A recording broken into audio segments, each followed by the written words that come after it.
జూబ్లీహిల్స్ ఉప ఎన్నికల్లో మైనార్టీల ఓట్లు కాంగ్రెస్ పార్టీకి వేస్తారని ఆ పార్టీ నేతలు భ్రమలో ఉన్నారని ఉమ్మడి మెదక్ జిల్లా ఎమ్మెల్సీ డాక్టర్ యాదవ్ రెడ్డి అన్నారు. కేసీఆర్ 10 ఏళ్ల పాలనలో కాంగ్రెస్ పార్టీ 2 ఏళ్ల పాలనను రాష్ట్ర ప్రజలు గమనించారన్నారు. సిద్దిపేట జిల్లా గజ్వేల్ పట్టణంలోని ఆయన కార్యాలయంలో మీడియా సమావేశంలో మాట్లాడారు.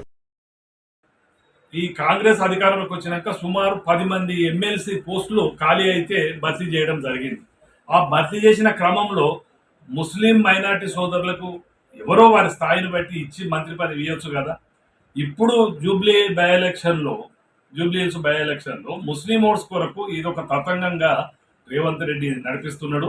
అటు ముస్లిం సోదరులు కానీ బై ఎలక్షన్ ఓటర్స్ కానీ ఎవరు కూడా నమ్ముతలేరు. ఇది ఒకెత్త అయితే హైడ్రా అనేది చాలా గత కొంతకాలంగా హైదరాబాద్ ప్రజలను భయాందోళనకు గురి చేస్తుంది. కాబట్టి ఏ ఒక్క హామీ ఎలక్షన్ మేనిఫెస్టోలో వాళ్ళు చెప్పినది ఏ ఒక్క హామీ కూడా ఇప్పటి వరకు నెరవేర్చలేదు. ఒక ఉచిత బస్సు చెప్పినమని వాళ్ళు చెప్పుకుంటుంది కానీ ఆ ఉచిత బస్సు కూడా కామన్ ఓటర్కు ఎప్పుడు ఉపయోగపడలేదు.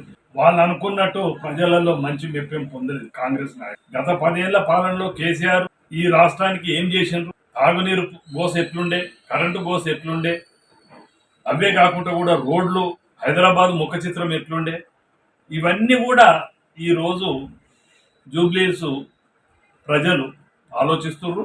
వాళ్ళు తప్పనిసరి మంచి మెజారిటీతో 50,000 తగ్గకుండా బీఆర్ఎస్ అభ్యర్థి మాగంటి సునీతని గెలిపేయడానికి ప్రజలు ముక్త కంఠంతో